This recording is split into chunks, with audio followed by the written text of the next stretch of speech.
Hey, welcome to Maxwell 3000 Productions. I'm here again with Wayne Carter. And Pops, I appreciate you being here with me again. And I really just want to kind of jump right in to our conversation. And so I reviewed our session last time a few times and just kind of out of interest did a little Google research. Um, and so the Savannah River site is what it's called now. Was formerly the Savannah River Plant.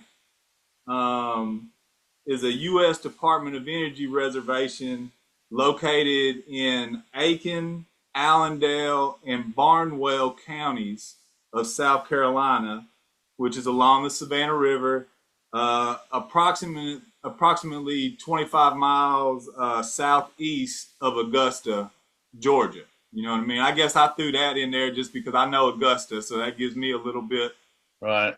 of a reference point. Um, and so you also mentioned that you live in Williston, correct? Correct. All right, and that's Williston is in Barnwell County, South Carolina, and in 2024 had a population of about 2,880 people.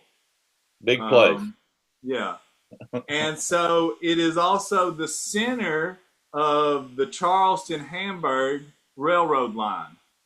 Just for an odd little coincidence for you, maybe if we develop a motif for a theme somewhere, you know. So the river site, the Savannah River site, or the nuclear plant, was built in the 1950s to produce plutonium for nuclear weapons and tritium for hydrogen weapons. The kind of built. There are no reactors currently online, and I wonder if there's another odd coincidence there, right? Um, but yeah, so no reactors currently online. Their primary focus is really the cleanup after the nuclear buildup in the American past. Right, that's the primary focus. It is still owned by the federal government, but that cleanup process is kind of managed by a private contractor. Really. Yeah, that's kind of what I read. You know, kind of accord. That's just Google research, right? I didn't really go too far in depth. That's just kind of Wikipedia, and then looking at some other articles like that, and looking at the kind of the information on these cities. You know what I mean? Um, and so the major facilities portion of the project was completed in 1956. That's probably when Um, it came back then. it could have been. Now so last time you thought maybe you came back around three or four, Yeah. and so that's two. So that's close, but Yeah. also just because those major facilities were done, if you were a good hand, you Right. could have stayed longer. That's Right. how some. That's my experience in those types of industrial Oh, construction exactly. jobs. Yeah. Yeah. So that all tracks with kind of what you were saying. Yeah. All right. Um. So I did some other research and I had some questions. So do you know your blood type? OP, right, it is an O positive, but I was a negative. That's why they had to have the transfusion. You were an O negative. I don't know about the O. I know, I remember a negative. Okay. And Well, so what kind of looking up what you described, right? You said that you mentioned blue baby syndrome, right? I don't So remember the word syndrome, but okay. well, you mentioned blue baby then, Right. and I googled blue baby syndrome. Okay, That's probably okay. correct. So that is an effect of anemia in the fetus. Okay, but a lot of times that can be caused by this thing called hemolytic disease, and it often happens when it's an ABO contradiction between the mother's antibodies, this particular immunoglobulin G antibody is passed through the placenta into the fetal circulation, and it causes the red blood cells to rupture. It's there's a term for it, but yeah, it's lysis. That lytic, lysis is rupturing. It's the rupturing of those blood cells, and it's through this antibody that is passed through the placenta during the birthing process, and that often can cause fetal anemia, which is that blue baby syndrome, right? And so I was looking at that, and then also, a treatment for that is transfusion, what's called an exchange transfusion, and that's where the baby's not the fetus, not a fetus at this point, it's an infant. The infant's blood is gradually replaced by donor blood. Right. So that sounds like a lot of what you were describing and what's Right. kind of been described to me over the years. Yeah. Right. So I just thought that was pretty interesting, and that was just some information that I had found. What I'm saying, kind of on that stuff. What do you think about all that? I mean, it like you say, it tracks with what I was told all those years, and so yeah, that's probably accurate. Yeah. What's interesting is that this, and I didn't dig very deeply into any of this stuff, but I couldn't find anything directly that would have suggested the amount of time that you had to stay in the hospital, other than that there may have been some other complications. Because that exchange transfusion that is a treatment for what we described,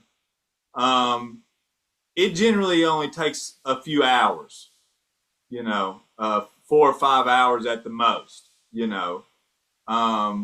but if there were some complications and maybe you had to do that thing a few times, right? And, you mentioned that grandma and granddaddy didn't necessarily have a lot of financial resources, that they probably didn't want to keep her in a room, Right. and maybe had an obligation to you as a baby, but was kind of, trying to get her out of that room. What do you think about that?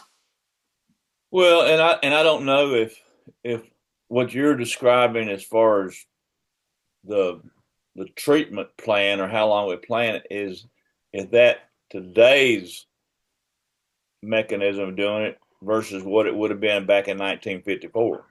Well, and I did, and I asked that direct question. I asked what would the process be for that in 1954, Okay.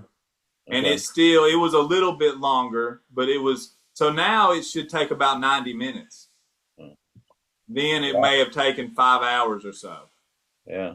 Yeah. Yeah. I just remember being told that they got a phone call at some point and said they'd come get him. Yeah. I remember that story too. Yeah, I certainly remember that story. And then you mentioned being named after the doctor. I remember that story as well. So there's just probably something that maybe there was a complication. Yeah. And obviously, I'm putting my personal bias in the narrative of grandma getting sent home because of the financial resources. We don't know that either, right? Right. We don't Yeah. know any of that. That's just based on what I've kind of learned and what we do know about the stories, right? Yeah. Yeah. I don't know. I found that pretty cool myself. I don't know. Yeah. Um, It seems to track. Yeah. yeah. So you also mentioned kind of having some skin problems as a kid, right? Do you remember any specific treatments or remedies, salves, ointments or anything like that? I know you're very young and you maybe really don't have any memories of that time, or but did you? Yeah, I really don't. I just remember being told about it Okay, that there were a number of treatments attempted, and they weren't working. And I just remember it was kind of almost jokingly, Dad said, "Well, just put a diaper on him and put him outside and see what happens." yeah, yeah, okay.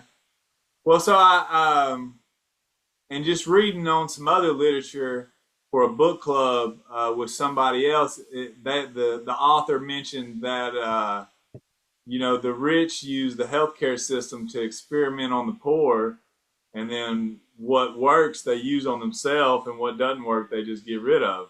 You know, um, Yeah. yeah. And Well, also, they did. just go ahead. They weren't successful at killing me at that point. Yeah, right, right. They ain't done trying yet. Yeah, I know. Yeah, yeah. Okay. Now I'm costing them more money because I'm drawing retirement. Yeah, yeah. It costing me more money. Yeah. But anyway, so it's just kind of funny with the skin thing, and then don't want to really get into it. But you've kind of had some skin issues throughout your life too, right? Well, the only time I remember it manifesting itself was when I came back from Desert Storm. Okay. I had a real skin problem in the like behind my legs, behind, joints behind your knees, under my armpit, and my crotch area, and uh, and that never has really resolved itself. I went to the VA for quite a while, and they would try different things, and I just fundamentally now just kind of keep lotion on them. Yeah. Huh. Well, I just thought that was interesting because that's kind of prevalent in me and in my boys as well, in your descendants or your progeny, so to speak. I know that I can have dry skin and even eczema a little bit, and my boys kind of have experienced eczema. And it's kind of something that may flare up when it gets real cold, and then go on. You know what I mean? And then maybe stuff that all of my kids, and I guess maybe I did too, kind of grow out of it. It'd be a little worse as we were younger on, and then I may have a flare up or something here and there, but it's not like a consistent major problem, you know. Yeah, yeah. Okay. All right. Well, and so you just mentioned again the story about playing in the dirt. Do you think that helped? Hadn't really given it a whole lot of thought, but probably, yeah. Yeah.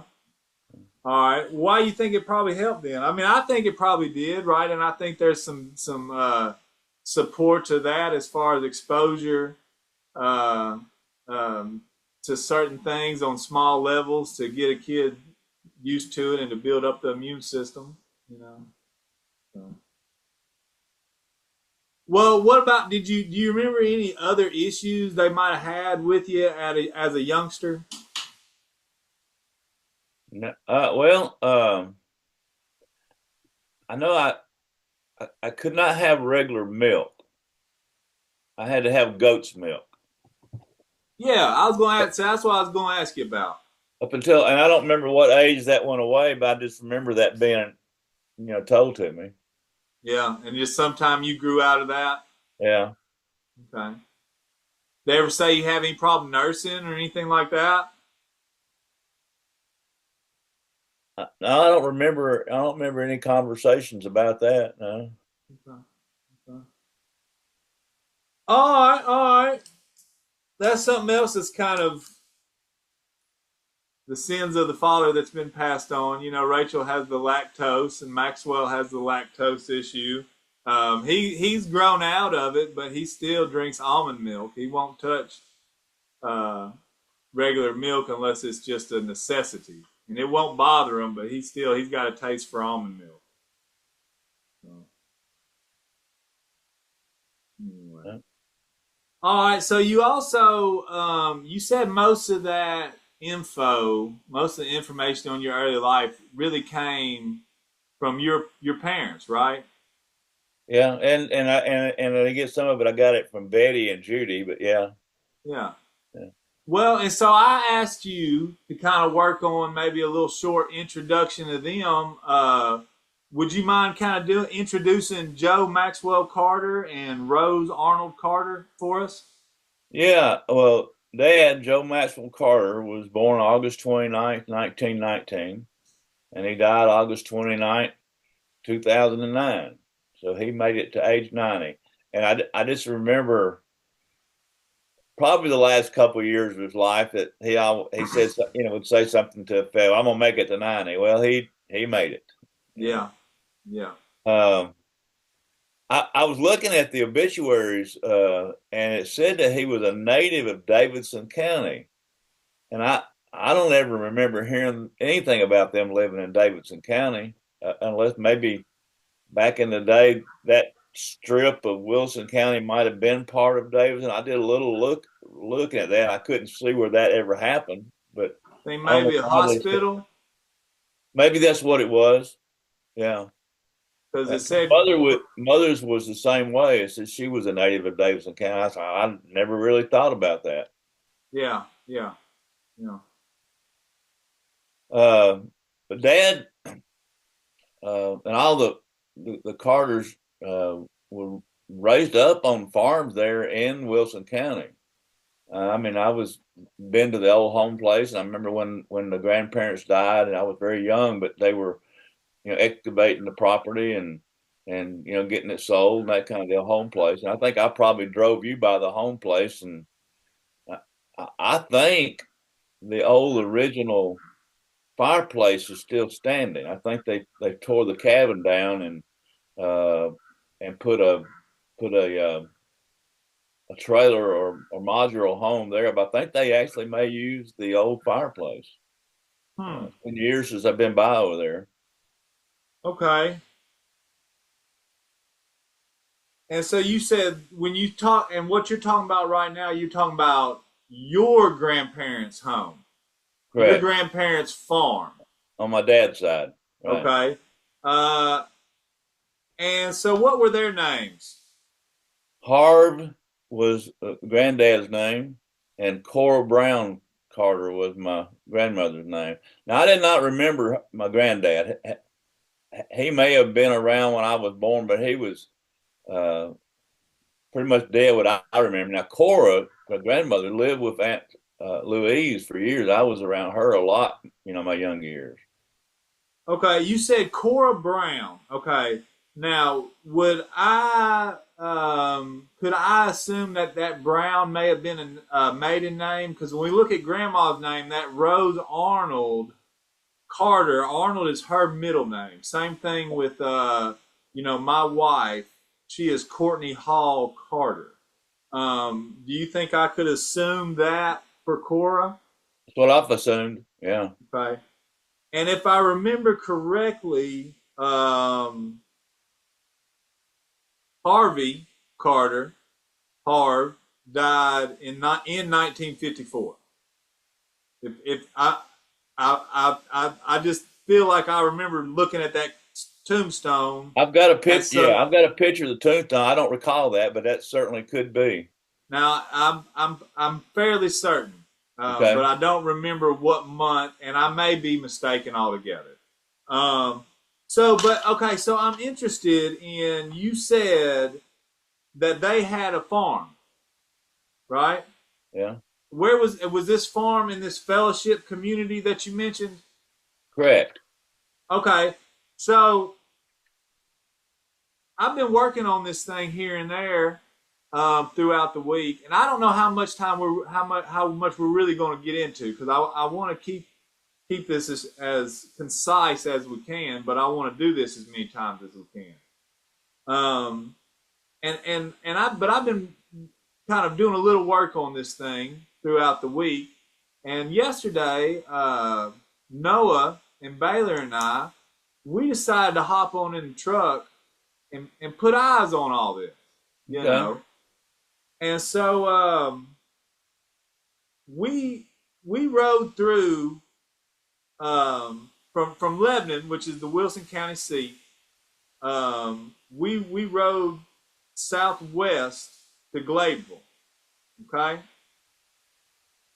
right, Okay. county seat southwest to Gladeville, and we're on Stewart's Ferry Pike. We went on down. You got to go down. Fellowship Road comes off of Underwood Road, coming from Stewart's Ferry Pike, running south towards Couchville Pike. Okay. All right.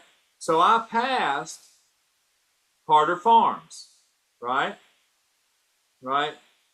To get on Fellowship, take a right off of Underwood to get on Fellowship. Right. Traveling down Fellowship, you get to Couchville Pike. Right. You cross over Couchville Pike, it turns into Rockdale Fellowship Road, and you're in a small community called Ashwood. In that Ashwood community, you will find Fellowship Baptist Church. Okay? Just a little background information, just what we found driving through there, right? Because you're not going to find this fellowship, the fellowship community does not exist in our modern world, okay? Unlike here in a little bit, we'll talk about Grandma, and Noreen is, you can Google Noreen and it's an unincorporated, right? We'll talk about that here in a minute. So from there, and it's really interesting because I have been down these roads several times, but I may have not been here in 20 years, maybe 15, 20 years, but you cross over Couchville Pike, you follow Rockdale Fellowship Road to Weekly Lane. You're Weekly in Lane? County at that point. Yeah, maybe. Yeah, I guess. Somewhere Weekly Lane runs from Couchville Pike into Smyrna, right? And so we headed south on Weekly Lane. That brought us to Fates and Sanders Recreation Area, which I knew where I had been, right, at that point. And then the Tennessee National Guard post, and we were in Smyrna. So I just found, so that's the area though that you remember your grandparents' farm, right? Yeah, if you go back to if you're leaving Cousin Judy's on Underwood Road and you hang a right on Fellowship Road. Yeah. Before you get to Couchville Pike, and that area is where their place would have been. Okay. All right, and so was interesting that in that fellowship community, Fellowship Baptist Church is where Uncle Charlton was a deacon. Okay. And where Judy and all of them went. Wendy was married there. Okay. There was just past the Fellowship Baptist Church, which would have been on your left. Yep. There was there was an old school, Fellowship School, no longer there. Probably not even. That's where Dad went through the 8th grade. Okay. Cool. That's really cool insight right there. Really good insight right there. And so talk to me a little bit about. One more thing. When I think about it, you got to visualize. You got to visualize that place without a lake. Lake was not there. Yes, I wanted to get to that. Since you brought that up, talk to me about that. So the world that I know is post Percy Priest Lake, right? And once I realized where I was, Granddaddy took me that way. A lot of my fishing stories are along that route. Right. Okay. So talk to me a little bit about that. What do you mean before the lake? Well, Stones River was a pretty active river. I mean, it to me it looks like it's sort of dried up now at part, but it was not dried up before the lake came through. And I forget which road it was, but it would have been in the area Couchville Pike toward Mount Juliet, that area, because I had well, Junior Duffel, which was one of Dad's cousins. You might have heard me talk about Gary Duffel and just dear friend. They still live in that area. But there was a place, and I really can't remember exactly where it was because it's all not there now. But there was a bridge that went over Stones River. It was just an old wooden. It was a pretty good sized bridge, but it was metal, but it had wooden planks on the where you drive by it, and it was a 1 lane bridge. So if somebody was coming, you had to wait till they got across so you could get to there. There was somewhat of a mill or something below it. And what I remember about it is that spot is where people used to get baptized. They'd get baptized. I remember going to many a baptism down there, and there was a creek that came into Stones River there, and it was a sandy bottom, and that was a good place for to have a baptism. And they used to, I mean, there was a lot of baptisms down there. And that was all before it was dammed up and the Yeah, lake was made. yeah, yeah. I remember a time or two riding with Dad, and I think he probably had an old 22 rifle. We sat on top of that bridge because nobody hardly back there, and he'd shoot at limbs or leaves or stuff off the top of that bridge. That's just something to do. You know. Yeah, yeah, yeah. So that was there. There was another place over, and I don't know if it was in Davidson County or Wilson County, but right now, if you cross the lake, you get into Davidson County from Mount Juliet. I guess that's called Mount Juliet Road. Of course, that's Hobson wasn't there. Pike, Hobson Pike, Mount Juliet Road. Well, that really wasn't there, Yeah, and because there was no lake in that area, and I want to think was in Wilson County, but it's all underwater now. Was a place called Mar Hayden, and it was a dance hall. And I remember many Saturday night, Mom and Dad, drag my butt over there with them, and they'd do the square dancing and just that kind of thing. Well, there's a guy that he's probably dead now, but he used to be a big time square dancer on the Grand Ole Opry named Ralph Sloan, and I think he had a brother, maybe Marvin Sloan or something like that. But occasionally they would, after the Opry, would come down there and call square dances. That was, it's just pretty cool.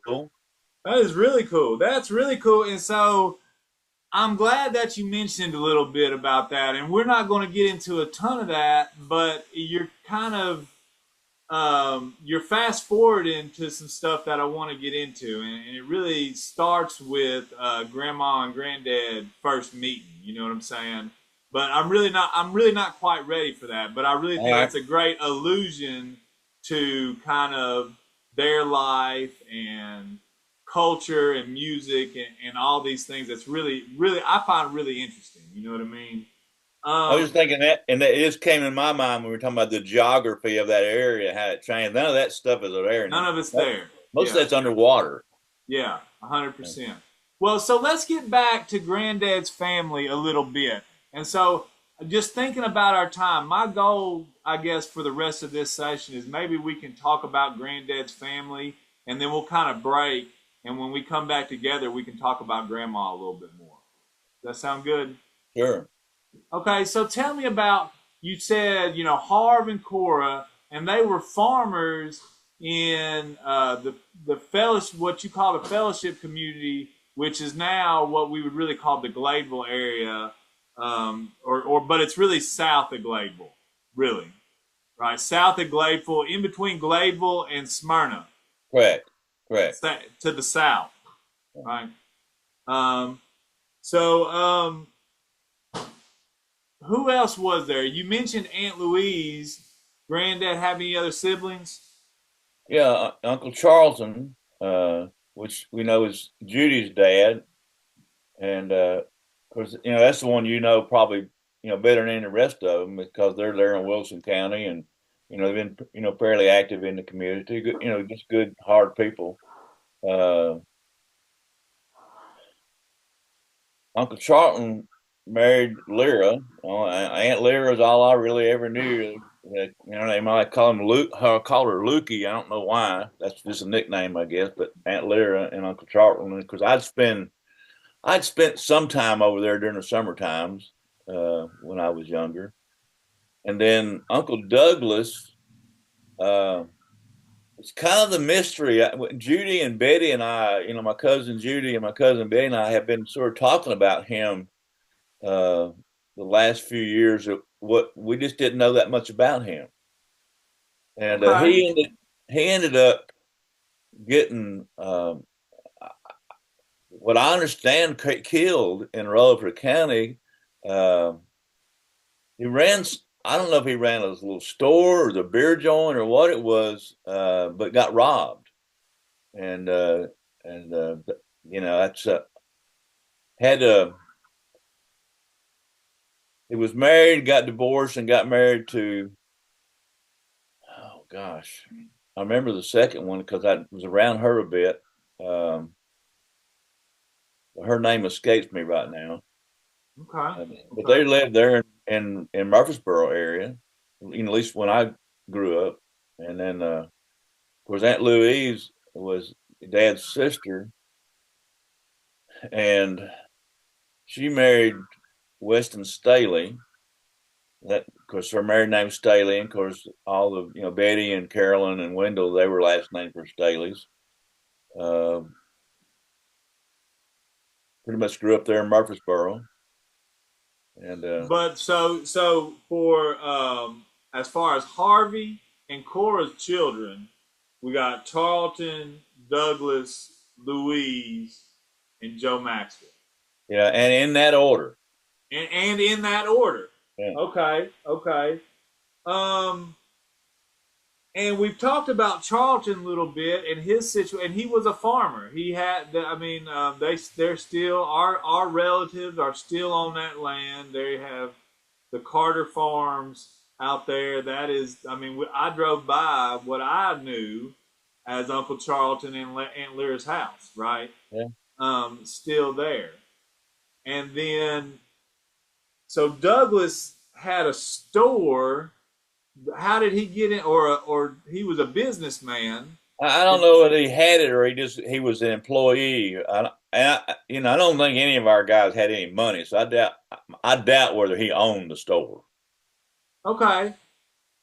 Well, and so it's interesting because you say you don't have any money, but you're talking about these landowners in Harvey and in Charlton, and even in like Mr. Staley, who Louise marries. There's a farm, so there's some land involved. Maybe there's not a lot of cash, but they are landowners, right? Yeah, but back in those days, uh, land's always a big thing because there's only so much of it. But I mean, Middle Tennessee as good as I do. You're not going to plow a lot of and grow a lot of stuff on Middle Tennessee. Now, you might have a few cows, you might have a river bottom or a creek bottom where you can grow some stuff, but it's just a lot of flat rock.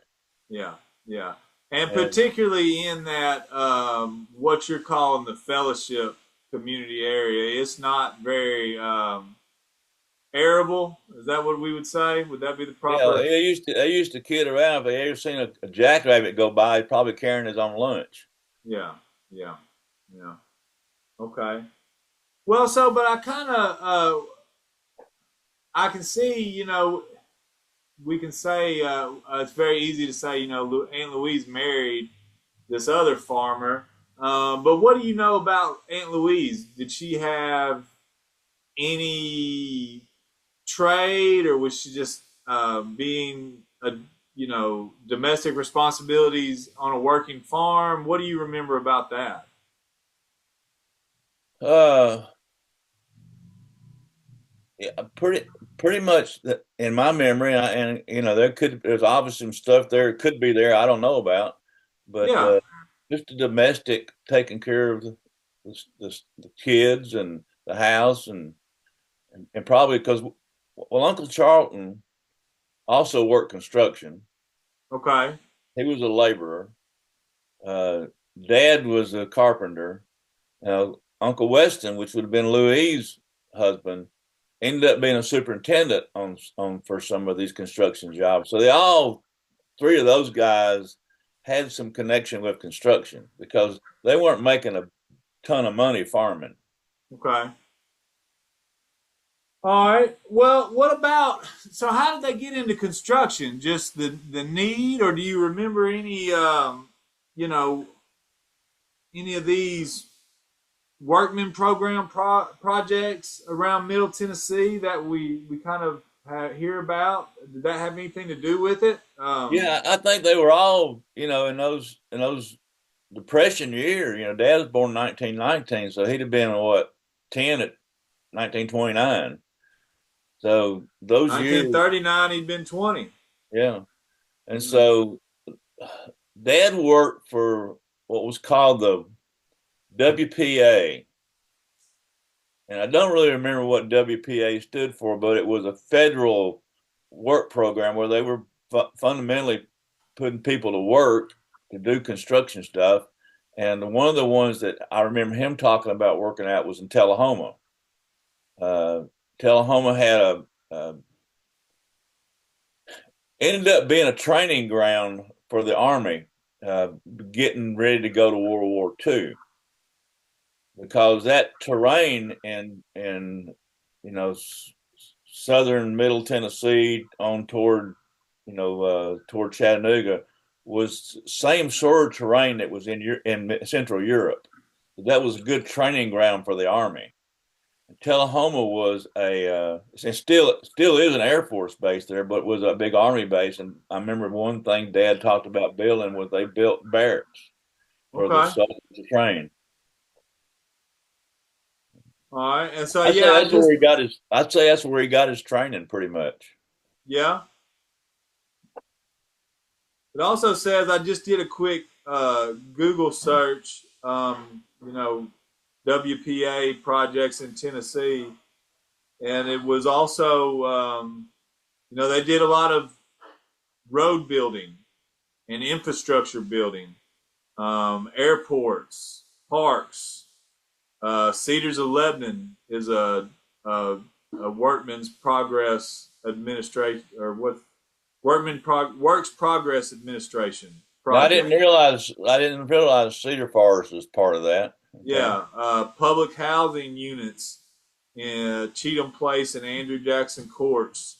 Um, the Fort Nagley sites in Nashville, that restoration, um, workman progress. So they were all kind of involved in that and the construction trade. Yeah, and my memory. I know I'm a bit prejudiced, but I think I'm accurate about this. There wasn't a whole lot Dad couldn't do, and Oh yeah. I think he pretty much got that from doing that. Well, and so I wanted to understand a little bit, and we kind of got off track, which is okay because you give me a lot of information. But so, Granddad was also a blacksmith, correct? Well, that would have been back before that. That would have been, back when he was living at home. So how does that? Do you have any idea how that works? Because blacksmithing, it takes some equipment, and some skill. Was that just something that Harvey passed on, or what do you know? Do you have any idea of that, or is that something he Well, that picked would have up to been earn something. money? That would have been something that they did on the farm there, Yeah. when they grew up. I remember the story. One reason he did not go into the military is the military didn't want him because at some point he had his whole left side broken up because he got stomped by horses, and Right. so that would have been during that, the I don't know what, even before the teenage years, but then those years you know, and That but they're early, all that would have been your early Depression era, or yeah, your maybe even the middle of the Depression, yeah, yeah. right? The middle of that'd been right in the middle of the There was Depression. a I think I gave you a copy of this years ago. There was a guy named Doris Bland that Yeah, Dad grew up with, a Bland family over in the Fellowship area. And Doris became somewhat a politician, you know, and he may have, you know, as a county representative, not anything big. And Doris was fairly educated because he wrote poems and stuff about growing up, and there was a particular poem about Dad and Charlton and Harv coming, you know, down their lane, and it was a, a toad granary of some sort. yeah. They had a mill. They had a machine that would mill grain, Right, right, and so that would and Charlton probably was been working pulled it. by that would have probably been pulled by horses. Yeah, or mules. Yeah, mules. Yeah, yeah. Yeah, So that was that time frame. yeah. Well, do you think so? Maybe, and I'm not trying to diminish anything, but would it be maybe more accurate to say he was a farrier versus a blacksmith? Yeah, I'd say that was correct. Absolutely correct. Okay, Yeah. cool, cool, cool. All right, that's interesting. Well, hey, look, we have been talking for some time again. Um, I I've got a lot more notes, and we could probably talk a lot more though just about this stuff. But I'd like to maybe kind of break here and then pick up again with Grandma. Sure. Okay. Well, I really appreciate it. I'm gonna shut this thing down.